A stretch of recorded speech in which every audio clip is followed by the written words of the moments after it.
Good evening प्यारे बच्चों। उम्मीद करता हूँ आप सब बहुत अच्छे होंगे और आपकी पढ़ाई भी बहुत अच्छी चल रही होगी। आज हम नरेशन शुरू करेंगे।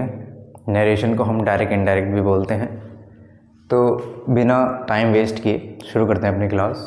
नरेशन पहला क्वेश्चन है, ये 2025 में आया था। He says I am going to Delhi. वह कहता है मैं दिल्ली जा रहा हूँ। डायरेक्ट सेंटेंस से इनडायरेक्ट बनाने के लिए कुछ बातें हमें ध्यान में रखनी पड़ती हैं, और सबसे पहली बात और सबसे ज़रूरी बात यह है कि जो भी हमारी रिपोर्टिंग वर्ब है, रिपोर्टिंग वर्ब इसको क्या बोलते हैं, ये होती है हमारी रिपोर्टिंग वर्ब। जो भी हमारी रिपोर्टिंग वर्ब है उसका टेंस क्या है, इसका टेंस क्या है, सेज है, तो साफ साफ पता चल रहा है ये हमारा प्रेजेंट टेंस है। अगर प्रेजेंट टेंस में हुआ या फ्यूचर टेंस में हुई हमारी रिपोर्टिंग स्पीच, तो ये जो हमारी रिपोर्टेड स्पीच होती है, रिपोर्टेड स्पीच, इसका टेंस चेंज नहीं करते हैं। ठीक है, ये बहुत इंपॉर्टेंट चीज़ जो हमें याद रखनी है। अगर आप ये दिमाग में नहीं रखेंगे तो आपका सवाल गलत होने के, आपके क्वेश्चन गलत होने के पूरे चांसेस हैं। क्या बताया मैंने, एक बार और रिपीट करता हूँ मैं। अगर हमें डायरेक्ट से इनडायरेक्ट बनाना है तो सबसे पहले सबसे ज़्यादा इम्पॉर्टेंट चीज़ क्या ध्यान में रखनी, वो ये है कि हमारी जो रिपोर्टिंग वर्ब है उसका टेंस देखना है हमें। अगर टेंस प्रेजेंट है या फ्यूचर है तब इसका टेंस चेंज नहीं होगा, तब हमारी रिपोर्टेड स्पीच का टेंस चेंज नहीं होगा। अगर ये पास्ट में होती तब ही, सिर्फ केवल पास्ट में होने पर ही इसका टेंस चेंज होता है। ठीक है, तो इसका आंसर लिखते हैं पहले, उसके बाद हम इसी में वेरिएशन करेंगे और इसी को हम पास्ट में भी लिखेंगे, इसी को हम प्रेजेंट में भी लिखेंगे और दिखाएंगे कि कैसे कैसे इसका टेंस चेंज होता है और कब कब टेंस चेंज होता है। ठीक है, जैसे इसका बनाएंगे तो he says that, conjunction that लगाते हैं इसमें असर्टिव सेंटेंसेस में। ही सेज दैट, ही को ही से देखेंगे तो ही रहेगा। ही, अभी मैंने बताया टेंस चेंज नहीं होगा, टेंस चेंज नहीं होगा तो इज़ ऐसा ही रहेगा, is he is going to Delhi.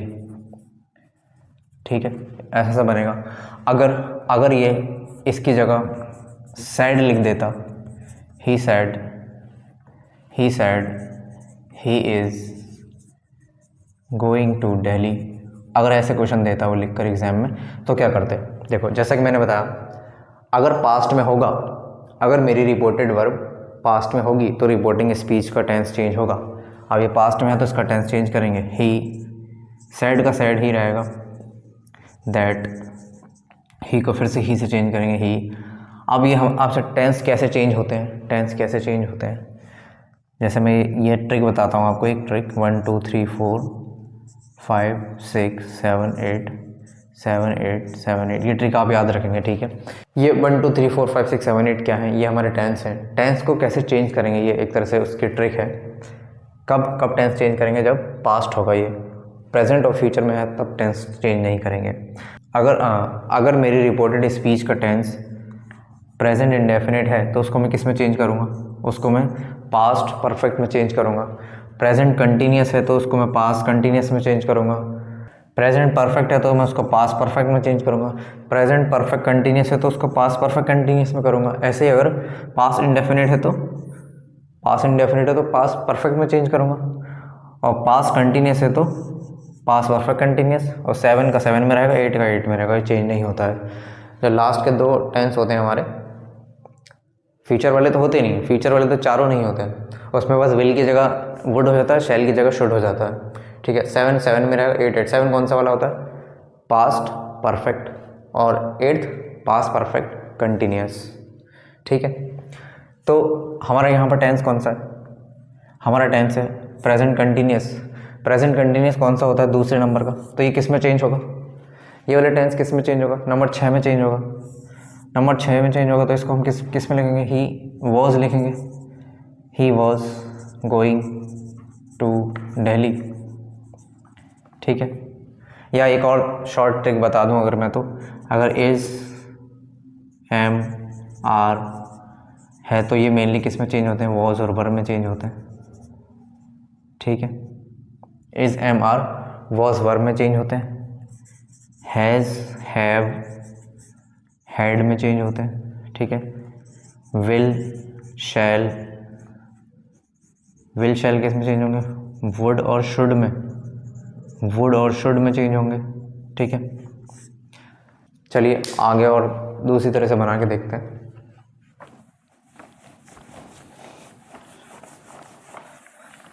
अच्छा, प्रेजेंट में दिया, पास्ट में दिया, अब फ्यूचर में देख लेते हैं इसी को हम फ्यूचर में बना के देख लेते हैं। ही विल से he is going to Delhi. अगर ऐसा आता है तो कैसे लिखेंगे इसको? जैसा कि मैंने बताया, चाहे प्रेजेंट में हो चाहे फ्यूचर में हो, अगर ये प्रेजेंट या फ्यूचर में है तो इसका टेंस चेंज नहीं होगा। सेम अभी हमारे प्रेजेंट में दे रखी, फ्यूचर में दे रखी है तो इसका टेंस चेंज नहीं करेंगे। तो कैसे लिखेंगे इसको? He will say that he is going to Delhi. Very simple, बहुत आराम से हो जाएगा, कोई दिक्कत वाली बात नहीं है। टेंस कब चेंज करेंगे? टेंस हम तभी चेंज करेंगे जब पास्ट में होगा, जैसे कि यहाँ पर था। ठीक है, तब हमने यहाँ पर इज़ से वॉज किया है, प्रेजेंट कंटिन्यूस से पास्ट कंटिन्यूस में गए हम, बाकी इसमें कोई टेंस चेंज नहीं किया, इसमें कोई टेंस चेंज नहीं किया है। ठीक है, नेक्स्ट क्वेश्चन लेते हैं, एक और क्वेश्चन लेते हैं। अच्छा, बच्चों को इसमें कन्फ्यूज़न रहती है कि टोल्ड कब आएगा और टेल कब आएगा, ये सब मैं बता देता हूँ आपको। अगर सिंपल लिखा है ही सेड और कोई ऑब्जेक्ट नहीं है, सिंपल लिखा है ही सेड, कोई ऑब्जेक्ट नहीं है, तो केवल ही सेड ही रहेगा। ही सेड दैट लिख देंगे हम। ठीक है, ठीक है। अगर उसने लिखा है ही सेड टू रोहन, इस तरह से लिखा है, जैसे ही ऑब्जेक्ट आ गया, जैसे ही ऑब्जेक्ट आ गया वैसे ही ये चीज़ चेंज हो जाएगी। जब तक ऑब्जेक्ट नहीं है तब तक चेंज नहीं होगी। तो ये कैसा बनेगा? ही टोल्ड रोहन, फिर दैट लगा देंगे। समझ में आ रहा है? समझ में आ रहा है। और टेल कब आएगा? टेल आएगा जब प्रेजेंट में होता है। ही सेज टू रोहन, ये लिखा है। अगर सिंपल ही सेज लिखा है, पहले सिंपल ही सेज वाला देख लेते हैं कि अगर सिंपल ही सेज लिखा है तो हम इसको कैसे लिखेंगे? तो ही सेज ऐसे रहेगा, ही सेज दैट लगा देंगे, इसमें कोई बदलाव नहीं करेंगे।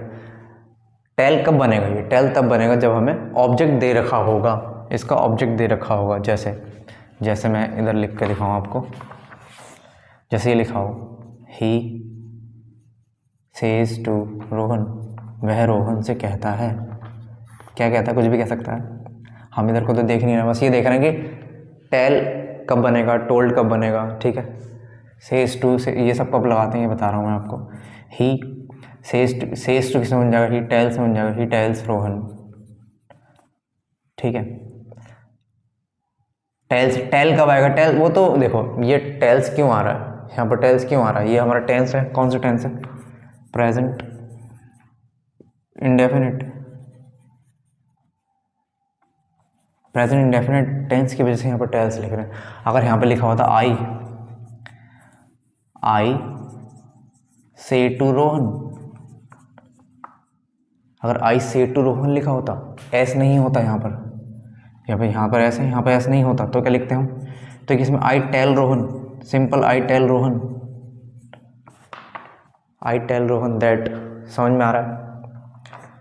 समझ में आया ये सारी चीज़ें कैसे चेंज हो रही हैं? ठीक है, अगर मैं आपको समरी में लिख के दिखाऊं तो कैसे बनाएंगे ये, आइए बताता हूँ।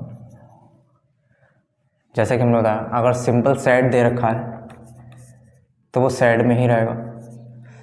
अगर सैड टू आ गया, टू आने का क्या मतलब है? टू आने का मतलब है कोई ऑब्जेक्ट होगा, कोई ऑब्जेक्ट होगा ही होगा। जब ऑब्जेक्ट होगा तो ये टोल्ड में चेंज हो जाएगा। जब ऑब्जेक्ट नहीं होगा तो टू लगाएंगे नहीं, जब टू नहीं लगाएंगे तो सिंपल सेम रहेगा। टू होगा तो टू है इसका क्या मतलब है? ऑब्जेक्ट है, जब ऑब्जेक्ट है तो चेंज होगा। ठीक है, ऐसे ही अगर से लिखा हुआ है, सिंपल से लिखा हुआ है तो से ही रहेगा। सेज लिखा हुआ है अगर सिंपल तो भी सेज ही रहेगा। अगर सेज टू लिखा हुआ है तो टेल्स हो जाएगा, और अगर से टू लिखा हुआ है तो टेल हो जाएगा। समझ में आ रहा है? एस, अगर यहाँ एस होगा तो एस अगर यहाँ ऐसा होगा तो ऐसा लगाएंगे, ऐसा नहीं होगा तो नहीं लगाएंगे। ये कैसा हुआ, जैसे कि मैंने बताया कि प्रेजेंट इंडेफिनिट वाले रूल के हिसाब से हुआ ये। प्रेजेंट इंडेफिनिट क्या कहता है हमसे, वर्ब की first form, sorry subject plus verb की फर्स्ट फॉर्म, उसमें एस या एस लगाते हैं ना, हम लगाते हैं, तो ये एस या एस यही वाला आ रहा है। ये कैसा हमारा सिंगुलर सब्जेक्ट, सिंगुलर सब्जेक्ट के साथ वर्ब आएगी सिंगुलर, जब सिंगुलर वर्ब आएगी तो एस लगेगा ही, ठीक है। से और कुछ रह गया, टोल्ड हो गया। अगर टोल्ड में दे रखा है तो ही टोल्ड, टोल्ड का फिर टोल्ड ही रहेगा, अगर टोल्ड में दे रखा है तो उसको टोल्ड ही लिखेंगे, ठीक है। आगे चलते हैं, एक और क्वेश्चन देख लेते हैं, और थोड़े क्वेश्चन देख लेते हैं, कुछ इंपॉर्टेंट क्वेश्चन और देख लेते हैं।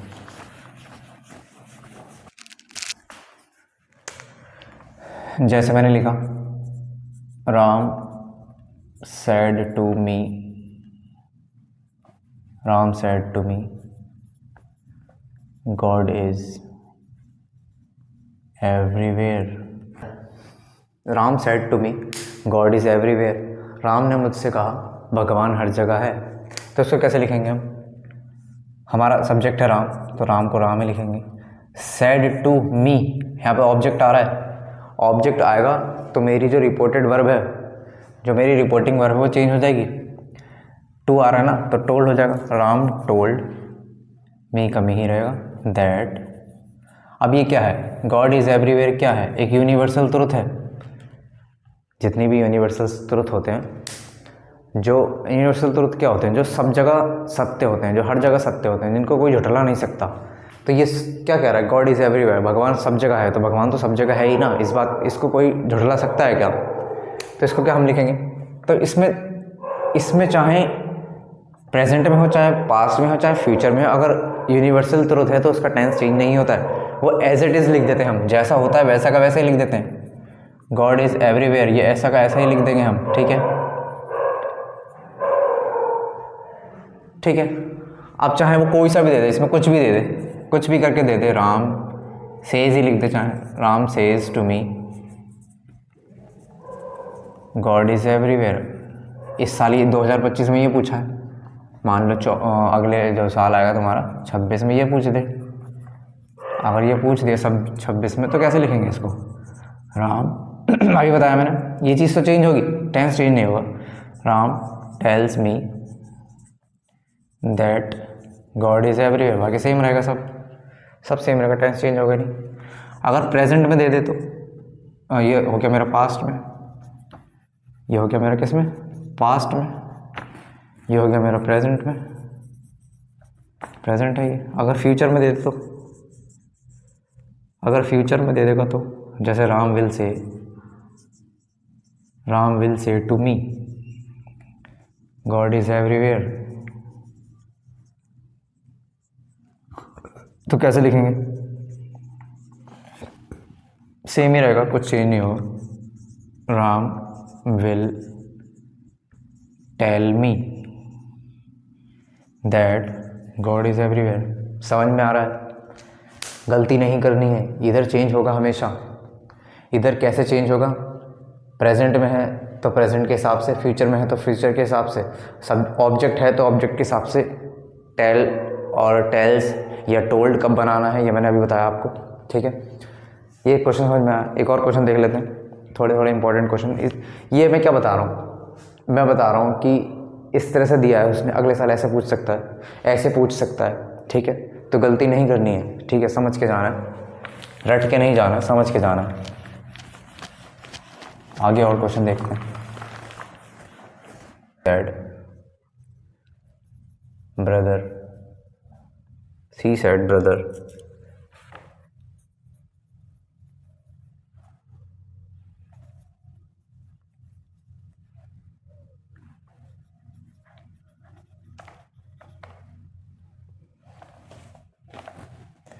तो ये था पहला क्वेश्चन जो कि 2025 में आया है। इसको कैसे करेंगे, she said brother I shall give you my watch. उसने कहा भाई मैं तुम्हें अपनी घड़ी दे दूँगी, उसने कहा भाई मैं तुम्हें अपनी घड़ी दे दूँगी। इसको हम इनडायरेक्ट में करेंगे तो सी शी सैड का सैड ही रहेगा, जैसा कि मैंने बताया सब्जेक्ट ऑब्जेक्ट नहीं है, जब ऑब्जेक्ट नहीं है तो चेंज नहीं होगा ये, ठीक है। सी सैड किससे कह रही है? अपने भाई से कह रही है। नहीं, ऑब्जेक्ट है तो इसका भाई है ना। ऑब्जेक्ट देखो, हाँ कई बार ऑब्जेक्ट क्या है, हमारा ऑब्जेक्ट जो है इसमें ही दे देता है, इधर नहीं लिखता है। कई बार इधर देखो, इसको अगर ये देना था तो इसको ऐसे भी दे सकता था। ये कैसे? She said to her brother I shall give you my watch. इस तरह से भी क्वेश्चन दे सकता था, लेकिन उसने जानबूझकर इस ऑब्जेक्ट को इसके अंदर डाल दिया।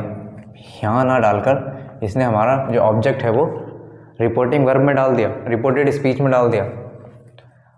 इसने जानबूझकर ऑब्जेक्ट जो कि हमारा ब्रदर है उसको इस साइड रिपोर्टेड वर्ब में ना लिखकर रिपोर्टिंग स्पीच में डाल दिया। ठीक है, रिपोर्टिंग वर्ब में ना लिखकर रिपोर्टेड स्पीच में डाल दिया। तो इसको हम कैसे करेंगे? तो ऑब्जेक्ट तो है, भले यहाँ नहीं है लेकिन यहाँ है, तो इसको हम इस तरह से करेंगे, ये कंसीडर करके करेंगे। शी टोल्ड हर ब्रदर, अपने भाई से कह रही है ना तो हर ब्रदर लगाएंगे। She told her brother that she, आई को हम शी से देखेंगे। शी शैल का जैसा कि मैंने बताया शुड हो जाएगा, शी शुड गिव, यू का क्या हो जाएगा? हिम, लड़के की बात हो रही है। गिव हिम, और माई का हो जाएगा हर वॉच। माई का हर क्यों हो रहा है? माई को किससे देखेंगे? जैसा कि मैंने बताया, जितने भी माई को हम शी से देखेंगे, शी, और शी का क्या लेंगे? ऑब्जेक्टिव। शी का ऑब्जेक्टिव केस बनेगा हर। ठीक है, ये सब रूल होते हैं, ये रिवीजन चल रहा है। अगर हम रूल वाइज पढ़ने बैठ गए तो डायरेक्ट इनडायरेक्टली 8 से 10 क्लास में ख़त्म होगा। ठीक है, ये सारे रूल्स आपने पढ़े होंगे अच्छे से। ठीक है, नहीं पढ़े हैं तो अब तो समय भी नहीं बचा है, लेकिन ये वैसे क्यों नहीं पढ़े होंगे? आपने नाइन्थ से पढ़ते आ रहे हैं आप डायरेक्ट इनडायरेक्ट। इतनी तो उम्मीद रख सकता है टीचर कि आपने ये सारे रूल्स पढ़े हों कि माई से हर कैसे बन रहा है, और ये टू का टोल्ड कैसे बन रहा है। यहाँ पर ब्रदर आ रहा है तो हमने टोल्ड लिखा है। ठीक है, समझ में आ रहा है ना? नेक्स्ट क्वेश्चन देखते हैं।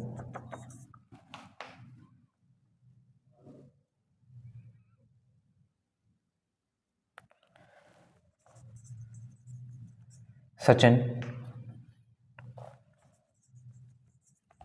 said to his senior, Sachin said to his senior,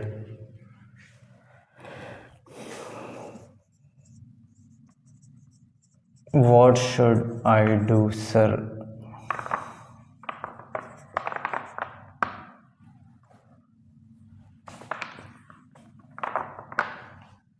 Sachin said to his senior, what should I do, sir? Sachin ने अपने सीनियर से कहा, सर मुझे क्या करना चाहिए। तो इसको कैसे बनाएंगे? सचिन, देखो क्वेश्चन मार्क लगा हुआ है तो हमारा जो रिपोर्टेड वर्ब आएगी वो कैसी आएगी? Reporting verb. सचिन आस्क्ड हो जाएगा, सचिन आस्क्ड आएगी। सचिन आस्क्ड, अच्छा आस्क्ड से पहले सर भी लिखा हुआ है तो रेस्पेक्टफुली लगाएंगे। Sachin respectfully asked his senior. That लगाते नहीं है इसमें, इंटरोगेटिव वाले में दैट नहीं लगाते हैं, या तो इफ़ लगाते हैं या फिर WH वर्ड लगाते हैं। यहाँ पे हमें WH वर्ड दे रखा है तो WH वर्ड लगाएंगे। What, Sachin respectfully asked his senior what. अब आई को किससे देखेंगे? आई को सचिन से देखेंगे।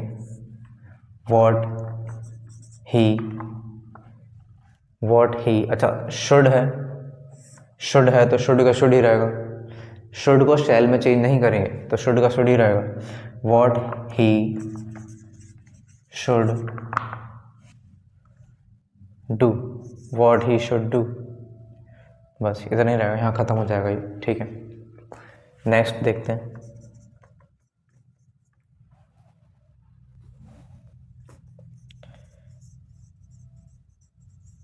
The general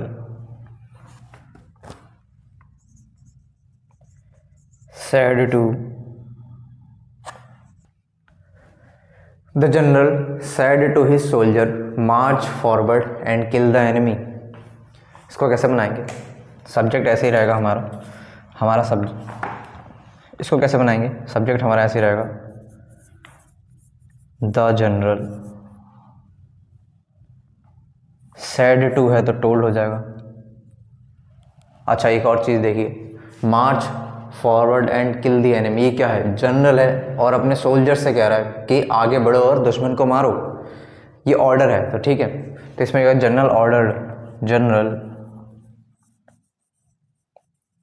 ordered his soldiers, to नहीं लगाएंगे, ऑर्डर लगाएंगे, the general ordered his soldiers.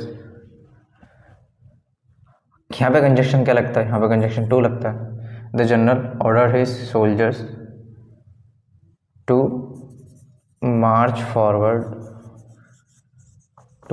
Forward and kill the enemy. जितने भी इम्पेरेटिव सेंटेंसेस होते हैं उसमें हम टेंस चेंज नहीं करते हैं, ये भी मैंने बताया था जब लॉन्ग क्लासेस ली थी, जब हमने ये पूरा पढ़ा था डायरेक्ट इनडायरेक्ट, सारे रूल्स भी लिखवाए थे, ठीक है। The general ordered his soldiers to march forward and kill the enemy. आगे चलते हैं।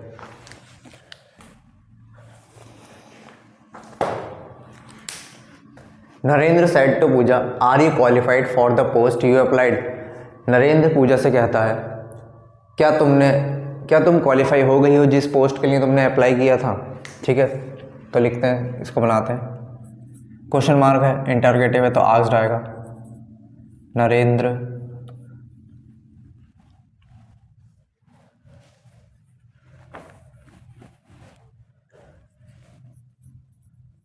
नरेंद्र आस्क्ड पूजा, देखो WH वर्ड नहीं है, is R am helping work से शुरू हो रहा है तो इफ लगाएंगे। इफ यू को किससे चेंज करेंगे, पूजा से। जब सेकंड प्रोनाउन होता है, सेकंड पर्सन होता है तो हम उसको ऑब्जेक्ट से देखते हैं। इफ शी क्वालिफाइड, अच्छा आर रह गया, आर का हम क्या बनाएंगे, टेंस चेंज होगा, बिल्कुल टेंस चेंज होगा। कौन सा टेंस है ये है हमारा प्रेजेंट कंटिन्यूस। तो जैसे कि मैंने बताया प्रेजेंट कंटिन्यूस पास्ट कंटिन्यूस में चेंज होता है, तो if she was qualified for the post she apply, you को भी शी से ही चेंज करेंगे, यू को किससे चेंज करेंगे, पूजा से चेंज करेंगे। और पूजा के लिए हमारा सब्जेक्टिव केस शी बनेगा, ठीक है। नेक्स्ट क्वेश्चन देखते हैं।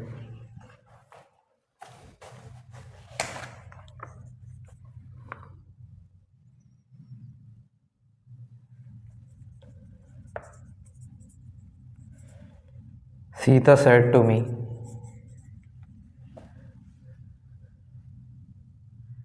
Sita said,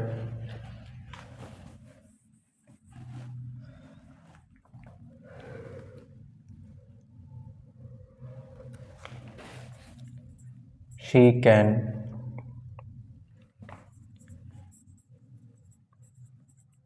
do this work।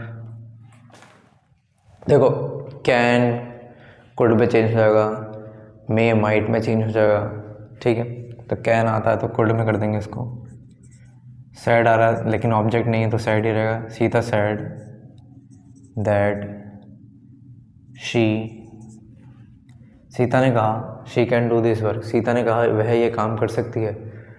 Sita said that she can की जगह कुड हो जाएगा, कुड डू, दिस की जगह दैट हो जाएगा, वर्क, ठीक है। नेक्स्ट देखते हैं। नेक्स्ट है Mohan said to Rita what are you doing here. Interrogative है तो वही आस्क्ड आएगा। Mohan asked Rita, WH word है तो कंजक्शन व्हाट ही रहेगा। Mohan asked Rita what, tense change होगा, प्रेजेंट कंटिन्यूस है तो पास्ट कंटिन्यूस बन जाएगा। वॉट यू को किससे देखेंगे, यू को रीता से देखेंगे, शी लगाएंगे, what she was doing, here का हो जाएगा देयर, और इंटरोगेटिव हटाकर फुल स्टॉप लगाएंगे। ठीक है, नेक्स्ट क्वेश्चन देखते हैं। नेक्स्ट है teacher said to the students do not quarrel with one another. Quarrel का मतलब होता है झगड़ा करना। टीचर ने विद्यार्थियों से कहा आपस में मत लड़ो। Do not quarrel with one another, तो डू नॉट को हम दो तरीके से बनाते हैं। एक तो सिंपल ये जो रूल चल रहे हैं उसी से बनाएंगे, दूसरा एक और रूल था फॉरवर्ड वाला। ठीक है, तो इसको हम पहले नॉर्मल वाले रूल से बनाते हैं। The teacher told the students not to quarrel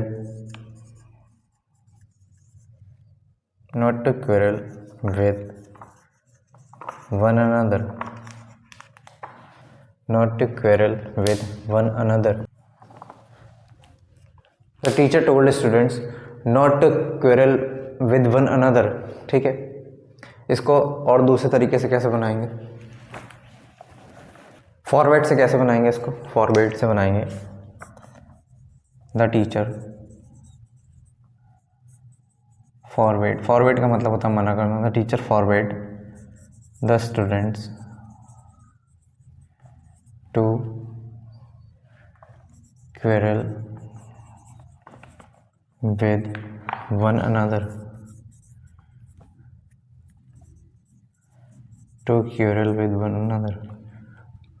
teacher forward the students to quarrel with one another. Forward का मतलब मना करना होता है, तो इसमें नॉट नहीं आएगा क्योंकि नॉट इसी के अंदर छिपा रहता है। The teacher forward the students not to quarrel with one another. ठीक है, आज के लिए इतना ही छोड़ते हैं, बाकी के हम कल करेंगे और मैं आपको थोड़े से होमवर्क में दे दूँगा। ठीक है, तो कल मिलते हैं। कल हम नया टॉपिक शुरू करेंगे। कल हम सिंथेसिस करेंगे। ठीक है, सिंथेसिस का रिवीजन करेंगे, इंपॉर्टेंट क्वेश्चंस देखेंगे। तो तब तक के लिए पढ़ते रहिए, अच्छे से मेहनत करिए खूब। आपका आखिरी साल है ये, तो अच्छे से मेहनत करिए, पूरी ताकत लगा दीजिए। आपने पूरा साल पढ़ाई करी है तो अच्छे नंबर पाना आपका हक है आपका। ठीक है, और आप अच्छे नंबर से, अच्छे परसेंट से पास ज़रूर होंगे। ठीक है, मिलते हैं कल, तब तक के लिए जय हिंद, जय भारत।